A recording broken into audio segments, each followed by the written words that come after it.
दोस्तों, first meeting किसी film का सीन नहीं होती। यहाँ सब कुछ पहले से लिखा हो। हकीकत में ये दो अजनबियों के बीच का वो प्रैक्टिकल टेस्ट है। यहाँ आपकी बातें ही आपका फ्यूचर तय करती हैं। अक्सर लोग मुझसे पूछते हैं, फर्स्ट मीटिंग में बात कहाँ से शुरू करें, क्या पूछना सही होगा और क्या बोलने से इम्प्रेशन खराब हो सकता है। सच तो यह है कि फर्स्ट मीटिंग में हम अक्सर परफेक्ट दिखने के चक्कर में वो गलतियां कर बैठते हैं जो सामने वाले को हमसे दूर कर सकती हैं। लड़का अपनी सफलता की बातें करता है और लड़की अपनी उम्मीदें बताती है।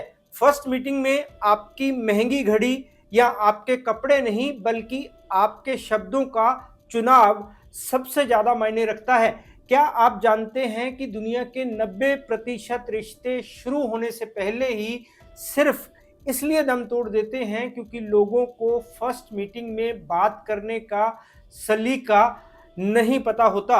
हम हफ्तों इसी तैयारी में लगे रहते हैं कि हम दिखेंगे कैसे, लेकिन हम 1 घंटा इस पर नहीं लगाते कि हम बोलेंगे क्या और क्या नहीं बोलेंगे।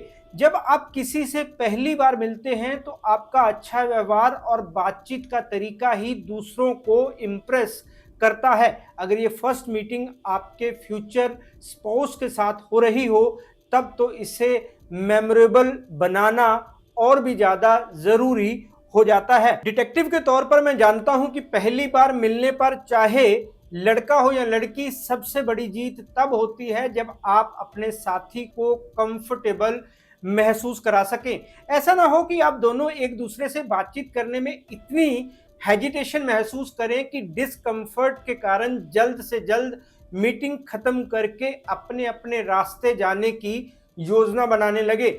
ये वो मोड़ है। यहाँ आपको यह समझना होगा कि बातचीत सिर्फ आवाज का आदान प्रदान नहीं है, बल्कि ये एक साइकोलॉजिकल ब्रिज है। बहुत से लोग सोचते हैं कि चुप रहकर या सिर्फ हाँ और ना में जवाब देकर वो सुरक्षित रहेंगे, लेकिन असल में खामोशी से ज्यादा खतरनाक गलत शब्दों का चुनाव होता है।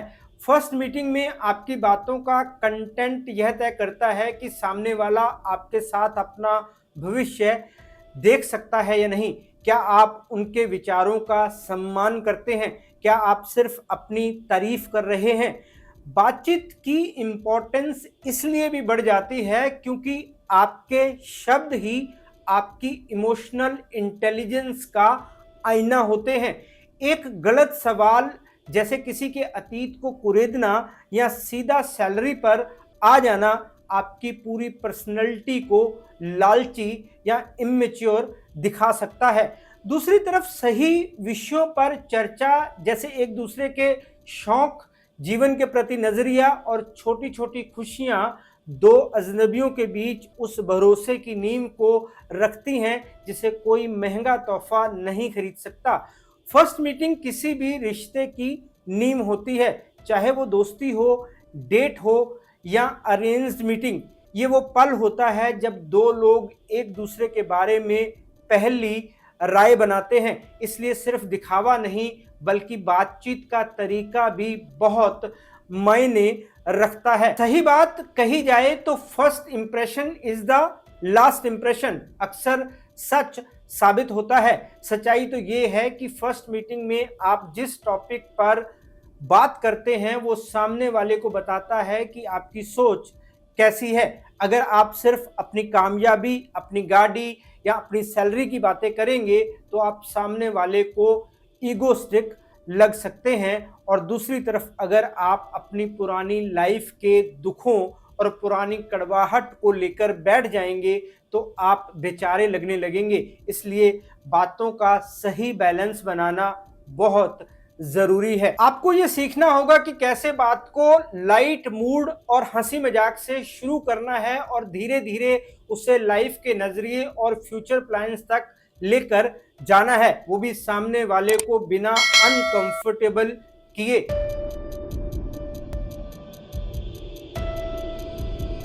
नमस्कार दोस्तों, मैं हूं राहुल राय गुप्ता और आप मुझे डिटेक्टिव गुरु के नाम से भी जानते हैं। आज मैं आपको कुछ ऐसे प्रैक्टिकल टिप्स देने वाला हूं जो आपकी इस उलझन को हमेशा के लिए खत्म कर देंगे। हम बात करेंगे उन सेफ टॉपिक्स की जिनसे आप शुरुआत कर सकते हैं और उन नो एंट्री जोन्स की जिनसे आपको हर हाल में बचना है। हम फर्स्ट मीटिंग के उस सीक्रेट ब्लूप्रिंट को समझते हैं जो आपको एक इम्प्रेसिव पर्सनैलिटी बना देगा। फर्स्ट मीटिंग में अक्सर हम अनजाने में कुछ ऐसी छोटी छोटी गलतियां कर देते हैं जो एक अच्छे भले रिश्ते को शुरू होने से पहले ही खराब कर देती हैं। मैं आपको वो 5 गोल्डन बातें बताता हूं जो फर्स्ट मीटिंग में आपके और उनके बीच की हेजिटेशन को खत्म कर देंगी और एक मजबूत कनेक्शन बनाने में मदद करेंगी। तो चलिए शुरू करते हैं।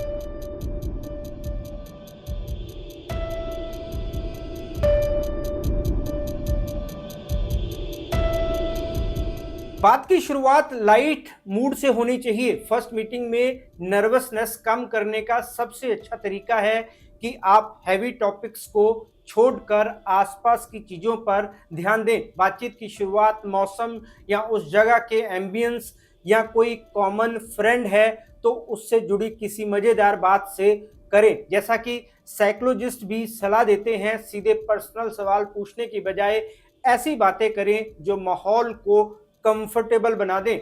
इससे सामने वाले की हेजिटेशन खत्म होती है और आप दोनों एक दूसरे से जुड़ना शुरू कर देते हैं। इसमें एक सीक्रेट टिप ये है कि आप अपनी खुद की छोटी सी नर्वसनेस को एक मजाक के तौर पर इस्तेमाल कर सकते हैं। जैसे सच कहूं तो आने से पहले मैं थोड़ा नर्वस था या थी। ये ईमानदारी सामने वाले की हेजिटेशन को पूरी तरह खत्म कर देती है और आप दोनों एक दूसरे से ह्यूमन लेवल पर जुड़ना शुरू कर देते हैं।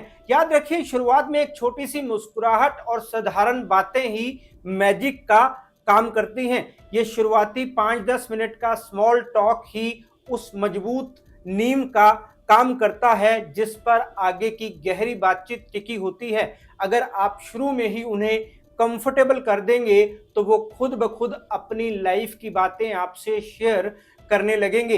एक और इम्पॉर्टेंट बात, इस दौरान सिर्फ बोलना ही काफ़ी नहीं है बल्कि सामने वाले के रिस्पॉन्स को ऑब्जर्व करना भी ज़रूरी है।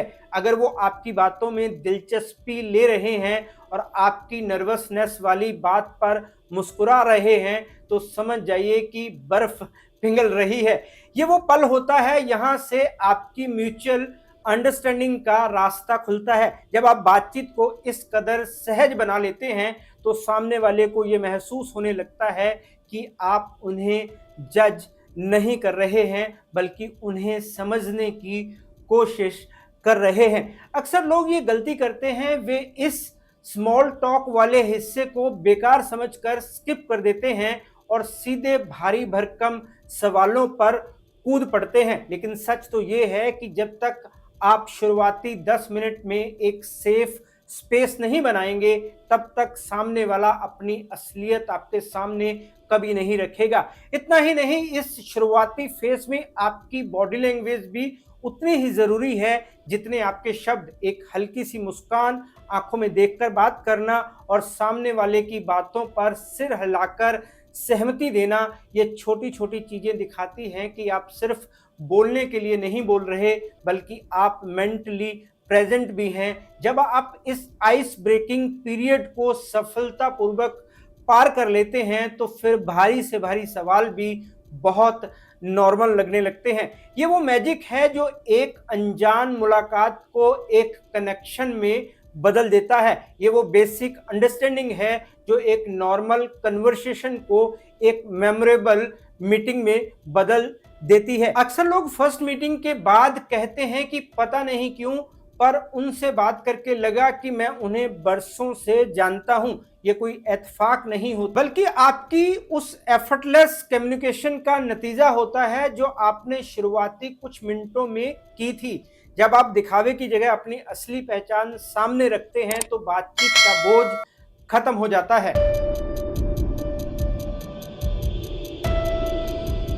आपका मकसद सामने वाले की पर्सनैलिटी को समझना होना चाहिए, ना कि उनका इंटरव्यू लेना। उनकी पसंद नापसंद, हॉबीज, फेवरेट फिल्में या घूमने की जगहों के बारे में बात करें।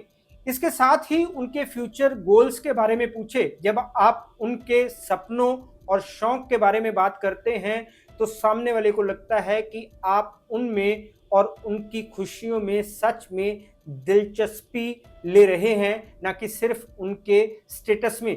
ये वो मोड़ है, यहाँ आपको सामने वाले के पैशन को महसूस करने का मौका मिलता है। जब आप उनके कैरियर या गोल्स के बारे में सवाल करते हैं तो ध्यान दीजिए कि वो अपने काम के बारे में कितनी खुशी या गर्व से बात कर रहे हैं। आपको सवाल ऐसे पूछने चाहिए जो उनकी सोच को बाहर लाएं। आप पूछ सकते हैं कि आपका जो काम है उसमें आपको सबसे ज्यादा सेटिस्फेक्शन किस चीज से मिलता है, या अगर आपके अपने सपनों का काम करने का मौका मिले तो वो क्या होगा। जब कोई अपने सपनों और हॉबीज के बारे में बात करता है तो वो सबसे ज्यादा रियल होता है। उनकी फेवरेट किताबें, फिल्में या घूमने की जगहों की चर्चा सिर्फ समय बिताने के लिए नहीं है, बल्कि ये जानने के लिए है कि उनकी और आपकी फ्रीक्वेंसी कितनी मैच करती है। एक इंसान जिसे एडवेंचर पसंद है और एक जिसे सुकून भरी शामें पसंद है, इन दोनों का जीवन को देखने का नजरिया अलग होता है। बातचीत के इस दौर में आपको ये अंदाजा मिल जाता है कि क्या वो इंसान अपनी लाइफ में ग्रोथ चाहता है या वो जहां है वहीं खुश है। याद रखिए, जब आप उनके सपनों और शौक में दिलचस्पी लेते हैं तो सामने वाले को ये महसूस होता है कि आप उन्हें एक ह्यूमन बीइंग की तरह वैल्यू दे रहे हैं। इसके अलावा ये समझना भी जरूरी है कि किसी के शौक सिर्फ उनके टाइम पास करने का तरीका नहीं होते, बल्कि वे उनके मेंटल वेलबींग और लाइफ को हैंडल करने के तरीके को भी दर्शाते हैं। मिसाल के तौर पर अगर कोई कहता है कि उन्हें कुकिंग पसंद है या गार्डनिंग का शौक है तो ये उनके पेशेंस और क्रिएटिविटी को दिखाता है। जब आप इन बारीक बातों पर चर्चा करते हैं तो बातचीत का स्तर बहुत ऊंचा हो जाता है। आप उनसे ये भी पूछ सकते हैं कि क्या कोई ऐसी चीज है जिसे आप लंबे समय से सीखना चाहते थे पर मौका नहीं मिला। ऐसे सवाल सामने वाले के उस हिस्से को बाहर लाते हैं जिसे वो अक्सर दुनिया से छुपा कर रखते हैं। जब वो अपने कैरियर या सपनों की बात कर रहे हों तो उनके बॉडी लैंग्वेज और आवाज के उत्साह को गौर से देखें। क्या वो वाकई अपने काम को एंजॉय कर रहे हैं या वो सिर्फ एक बोझ ढो रहे हैं। एक इंसान जो अपने काम और अपने शौक को लेकर पॉजिटिव रहता है वो अक्सर रिश्तों में भी उतनी ही मेहनत और खुशी लेकर आता है। ये कैरियर और पैशन वाली चर्चा आप दोनों के बीच एक ऐसा कंफर्ट जोन बना देती है, यहाँ आप एक दूसरे की काबिलियत का सम्मान करने लगते हैं। ये बातचीत का वो हिस्सा है यहाँ मैच्योरिटी और फन का सही बैलेंस होना चाहिए। अब जब आप एक दूसरे के सपनों से वाकिफ हो चुके हैं तो समय आता है उन सेंसिटिव बाउंड्रीज को समझने का, जहां एक छोटी सी गलती पूरी बातचीत का मजा बिगाड़ सकती है।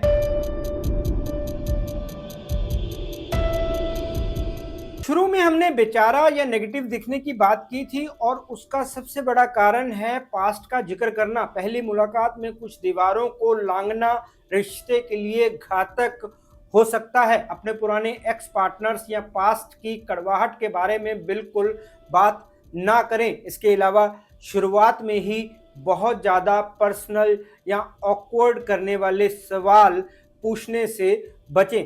फर्स्ट मीटिंग पोस्टमार्टम करने के लिए नहीं बल्कि एक नई शुरुआत के लिए है। अगर आप पुरानी शिकायतों का पिटारा खोल देंगे तो माहौल में नेगेटिविटी भर जाएगी, जो किसी भी रिश्ते के लिए सबसे बड़ा रेड फ्लैग है। ये वो सबसे बड़ी गलती है, यहाँ लोग अक्सर इमोशनल होकर अपना सब कुछ सामने वाले के आगे रख देते हैं। आपको समझना होगा कि पहली मुलाकात एक फिल्म ट्रेलर की तरह होती है, पूरी फिल्म की कहानी सुनाने के लिए नहीं। जब आप अपने पास्ट के दुखों या अपनी लाइफ की प्रॉब्लम्स को टेबल पर सजा देते हैं तो सामने वाले को लगता है कि आप अभी भी पुराने जख्मों से बाहर नहीं आए हैं। साइकोलॉजिस्ट का मानना है कि जो इंसान पहली ही मुलाकात में अपनी नेगेटिविटी शेयर करने लगता है वो सामने वाले को इमोशनली अनस्टेबल लग सकता है। इसके साथ ही पर्सनल क्वेश्चंस की भी एक मर्यादा होनी चाहिए। एग्जाम्पल के तौर पर सामने वाले से उनके परिवार के झगड़ों, उनकी कमाई का हिसाब या उनके पुराने ब्रेकअप की वजह पूछना उन्हें अनकंफर्टेबल फील करा सकता है। ऐसी बातें सामने वाले को डिफेंसिव बना देती हैं और वो आपके साथ खुलकर बात करने की बजाय आपसे दूरी बनाने की सोचने लगते हैं। आपकी ताकत इस बात में है कि आप कितनी मिस्ट्री बरकरार रखते हैं। हर बात को एक ही दिन में बोल देना बुद्धिमानी नहीं है। अपनी गरिमा को बनाए रखें और बातचीत को हमेशा फ्यूचर ओरिएंटेड रखें। जब आप पुरानी कड़वाहट को पीछे छोड़कर मुस्कुराते हुए आज की बात करते हैं तो आप एक हाई वैल्यू इंसान के रूप में उभरते हैं। याद रखिए, कोई भी इंसान एक बोझिल मन वाले व्यक्ति के बजाय एक सुलझे हुए और खुश मिजाज इंसान के साथ अपनी जिंदगी बिताना पसंद करेगा। ये सेल्फ कंट्रोल ही आपकी सबसे बड़ी जीत है। पहली मुलाकात में हर बात का जवाब देना या हर बात पूछ लेना जरूरी नहीं होता, बल्कि कुछ बातों को वक्त पर छोड़ देना सबसे बेहतर होता है। जब आप अपनी बाउंड्रीज सेट करते हैं तो सामने वाले की नजरों में आपकी इज्जत और बढ़ जाती है। उन्हें समझ आता है कि आप एक ऐसे इंसान हैं जो अपनी प्राइवेसी और दूसरों की प्राइवेसी का सम्मान करना जानते हैं। अक्सर लोग सोचते हैं कि सब कुछ सच सच बता देने से रिश्ता मजबूत होगा, लेकिन सच तो ये है कि ईमानदारी और हर बात का ढिंडोरा पीटने में बहुत बड़ा फर्क है। पहली मुलाकात में आपकी मुस्कुराहट आपके पास्ट के आंसुओं से ज्यादा कीमती होनी चाहिए। जब आप इस नो एंट्री जोन का ख्याल रखते हैं तो आप एक ऐसा सेफ और पॉजिटिव माहौल बनाते हैं जिससे सामने वाला व्यक्ति आपसे दोबारा मिलने के लिए क्यूरियस रहता है। याद रखिए, आपकी चुप्पी कभी कभी आपके शब्दों से ज्यादा गहरी बात कह जाती है। पहली मुलाकात में सब कुछ ना बताकर आप सामने वाले को एक मौका देते हैं कि वो धीरे धीरे आपकी परतों को खोले। ये जो हेल्दी डिस्टेंस आप बनाकर रखते हैं ये भविष्य में एक मजबूत जुड़ाव का कारण बनती है। जो लोग अपनी डिग्निटी नहीं छोड़ते उनकी अहमियत दूसरों की नजरों में हमेशा बनी रहती है।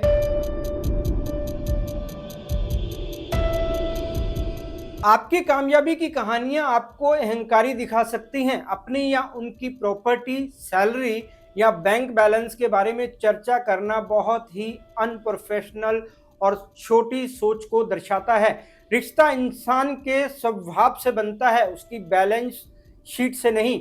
अगर आप सिर्फ पैसों और कामयाबी का शो ऑफ करते हैं तो सामने वाला आपसे इमोशनली कभी नहीं जुड़ पाएगा। गरिमा इसी में है कि आप अपनी वैल्यू दिखाएं, अपनी तिजोरी नहीं। असल में जब आप बार बार अपनी महंगी घड़ियों, ब्रांडेड जूतों या अपने वीआईपी कॉन्टैक्ट्स का जिक्र करते हैं तो सामने वाले को लगता है कि आप शायद अपनी पर्सनैलिटी की कमियों को पैसों के पीछे छिपा रहे हैं। एक जासूस के तौर पर मैंने गौर किया है कि जो लोग अंदर से वाकई सक्सेसफुल होते हैं उन्हें अपनी कामयाबी का ढिंडोरा पीटने की जरूरत नहीं पड़ती। उनकी सादगी ही उनका सबसे बड़ा गहना होती है। दिखावे की इस होड़ में आप ये भूल जाते हैं कि सामने वाला इंसान आपसे एक ह्यूमन कनेक्शन बनाने आया है, कोई बिजनेस डील करने नहीं। अगर आप अपनी तिजोरी का रुतबा दिखाएंगे तो आपको आपसे प्यार करने वाला नहीं बल्कि आपके पैसे से प्यार करने वाला इंसान ही मिलेगा। इसलिए पहली मुलाकात में अपनी बातचीत को उन चीज़ों तक रखें जो आपकी इंसानियत और आपकी सोच को दर्शाती हों। पैसों के बारे में बात करने के लिए पूरी जिंदगी पड़ी है, लेकिन पहली मुलाकात सिर्फ और सिर्फ दिल और दिमाग के तालमेल के लिए होनी चाहिए। जब आप इस दिखावे से तौबा कर लेते हैं तब आप एक सच्चा और ईमानदार रिश्ता शुरू करने की पहली सीढ़ी चढ़ते हैं। लड़का हो या लड़की, हर कोई एक ऐसा पार्टनर चाहता है जो जमीन से जुड़ा हो। जब आप दिखावे को साइड में रखकर अपनी असलियत सामने रखते हैं तो बातचीत में एक अलग ही गहराई आ जाती है। ये सादगी ही है जो सामने वाले के मन में आपके लिए भरोसा पैदा करती है। अक्सर लोग इम्प्रेस करने के चक्कर में ओवर एक्टिंग कर जाते हैं, लेकिन यकीन मानिए एक सच्ची मुस्कान और सुलझी हुई बातें किसी भी महंगी कार या ब्रांडेड गिफ्ट से कहीं ज़्यादा असरदार होती हैं। जब आप अपनी आर्थिक स्थिति का टैग हटाकर बात करते हैं, तब आपको पता चलता है कि सामने वाला इंसान आपसे जुड़ना चाहता है या आपकी सुविधाओं से। दिखावे से तौबा करना ही दरअसल खुद को एक सच्चे रिश्ते के काबिल बनाना है। देखा जाए तो लड़का हो या लड़की, हर कोई पहली मुलाकात में एक सुरक्षा और सच्चाई ढूंढता है। जब आप अपने पैसों या स्टेटस का सहारा नहीं लेते, तो आप सामने वाले को ये मौका देते हैं कि वो आपकी रूह को पहचान सके। ये सादगी ही आपकी सबसे बड़ी क्लास है। अक्सर पहली डेट पर लोग यह दिखाने की कोशिश करते हैं कि वो कितने सफल हैं, लेकिन असल में सफलता वो है यहाँ आप सामने वाले को कंफर्टेबल महसूस करा सकें। जब आप दिखावे के इन मखौटों को उतार देते हैं, तब बातचीत में एक ऐसी ट्रांसपेरेंसी आती है जो किसी भी लग्जरी होटल के डिनर से कहीं ज़्यादा कीमती होती है। याद रखिए, दिखावा थोड़े समय के लिए किसी को इम्प्रेस कर सकता है, पर दिल नहीं जीत सकता। सलीका सिर्फ आपकी बातों में नहीं, बल्कि आपके पेशेंस में भी दिखता है। सामने वाले की बात को ध्यान से सुने और उन्हें पूरा सम्मान दे। सिर्फ अपने बारे में बात ना करें। जल्दबाजी अक्सर काम बिगाड़ देती है। मीटिंग को एक ऐसी खुशनुमा नोट पर खत्म करें जहां दोबारा मिलने की चाहत बनी रहे, ना कि कोई बोझ महसूस हो। ये वो पल होता है यहाँ आपकी मैच्योरिटी का असली टेस्ट होता है। अक्सर लड़का लड़की फर्स्ट मीटिंग में इतने एक्साइटेड या नर्वस हो जाते हैं कि वो सीधे फ्यूचर प्लानिंग पर कूद पड़ते हैं, लेकिन आपको समझना होगा कि पहली मीटिंग सिर्फ एक वाइब चेक है, कोई कोर्ट की सुनवाई नहीं। जब आप सामने वाले से पूछने लगते हैं कि शादी के बाद हम कहाँ रहेंगे या आपको कितने बच्चे पसंद हैं, तो आप अनजाने में एक बहुत बड़ा फ्यूचर प्रेशर क्रिएट कर देते हैं। इससे सामने वाला पर्सन डर सकता है कि भले ही आप उन्हें पसंद आए हों, लेकिन आपके इस जल्दबाज रवैये की वजह से वो कदम पीछे खींच सकते हैं।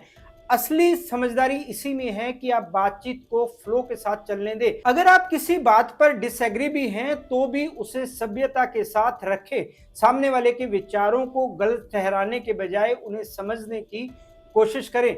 याद रखिए, आप एक पार्टनर ढूंढने आए हैं, कोई जंग जीतने नहीं। जब आप बिना किसी शर्त और बिना किसी दबाव के बात करते हैं, तो आपकी पर्सनैलिटी बहुत ही रिलैक्स्ड और अट्रैक्टिव लगती है। मुलाकात के आखिरी में, चाहे आपको वो इंसान पसंद आया हो या नहीं, एक ग्रेसफुल एग्जिट बहुत ज़रूरी है। उन्हें उनके समय के लिए शुक्रिया कहें और माहौल को इतना हल्का रखें कि अगर बात आगे ना भी बढ़े, तो भी उनके मन में आपकी एक अच्छी छवि बनी रहे। देखा जाए तो फर्स्ट मीटिंग में आपका इम्प्रेशन इस बात पर निर्भर नहीं करता कि आपने कितनी बातें की, बल्कि इस बात पर निर्भर करता है कि आपने सामने वाले को कैसा फील कराया। अगर वो आपके साथ बात करते हुए सुरक्षित और सम्मानित महसूस करते हैं, तो आपकी आधी जंग वहीं खत्म हो जाती है। लड़का हो या लड़की, हर कोई एक ऐसे पार्टनर की तलाश में है जो उनके स्पेस की कदर करे और उन पर अपने फैसलों का बोझ ना डाले। जब आप फ्यूचर प्रेशर को हटाकर सिर्फ आज की बात करते हैं, तो आप ये दिखाते हैं कि आप एक सुलझे हुए और कॉन्फिडेंट इंसान है। ये धीरज ही आपकी सबसे बड़ी खूबी बन जाता है। याद रखिए, पहली मुलाकात का मकसद शादी की तारीख तय करना नहीं, बल्कि ये देखना है कि क्या आप दोनों का साथ में बैठना, हंसना और बातें करना सुखद है। अगर ये नींव मजबूत है, तो आने वाली इमारत अपने आप मजबूत बनेगी। इसलिए अपनी बातचीत में ठहराव रखें, चेहरे पर मुस्कान रखें। फर्स्ट मीटिंग का सबसे बड़ा सक्सेस मंत्र ये है कि आप एक दूसरे को इंसान की तरह इज्जत दें, ना कि सिर्फ एक ऑप्शन की तरह।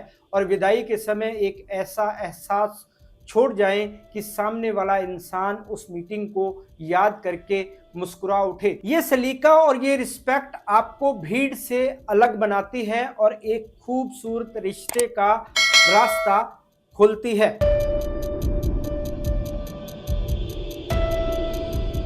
एक नई शुरुआत का सही तरीका फर्स्ट मीटिंग किसी परफेक्ट इंटरव्यू के बारे में नहीं है, बल्कि यह दो अजनबियों के बीच एक सच्चा कनेक्शन खोजने के बारे में है। जैसा कि हमने चर्चा की, लड़का हो या लड़की, दोनों के लिए ये जरूरी है कि वो अपनी बातों में सादगी और व्यवहार में ठहराव रखें। जब आप अपनी आर्थिक स्थिति का दिखावा नहीं करते, याद रखिए फर्स्ट मीटिंग का मकसद सिर्फ पार्टनर ढूंढना नहीं, बल्कि एक इंसान के तौर पर अपनी डिग्निटी और पोलाइटनेस पेश करना भी है। आपके कपड़े या आपका बैंक बैलेंस शायद किसी को एक पल के लिए इम्प्रेस कर दे, लेकिन आपकी तहजीब और म्यूचुअल रिस्पेक्ट ही वो चीज़ है जो उम्र भर याद रखी जाती है। अगर आप इन छोटी छोटी लेकिन ज़रूरी बातों का ख्याल रखते हैं तो आप ना सिर्फ एक गलत चुनाव से बचेंगे, बल्कि एक ऐसे रिश्ते की नींव रखेंगे जो सम्मान और समझदारी पर टिका होगा। फर्स्ट मीटिंग को बोझ ना बनने दे, इसे एक खूबसूरत अनुभव की तरह जिए। चाहे बात आगे बढ़े या ना बढ़े, आपका लक्ष्य ये होना चाहिए कि जब आप उस मेज से उठें तो सामने वाले के मन में आपके लिए इज्जत हो, क्योंकि एक सुलझी हुई बातचीत ही एक सुखद भविष्य का सबसे पहला कदम होती है। दोस्तों, ये वीडियो आपको कैसा लगा कमेंट करके ज़रूर बताइए। इस वीडियो को अपने दोस्तों रिश्तेदारों के साथ ज़रूर शेयर करें ताकि उनको भी ये जानकारी मिल सके। आज बस इतना ही। मैं आपसे फिर मिलूंगा जानकारी से भरपूर एक और वीडियो में। तब तक के लिए अपना और अपने परिवार का ख्याल रखें। खुश रहें, मस्त रहें। जय हिंद। डिटेक्टिव गुरु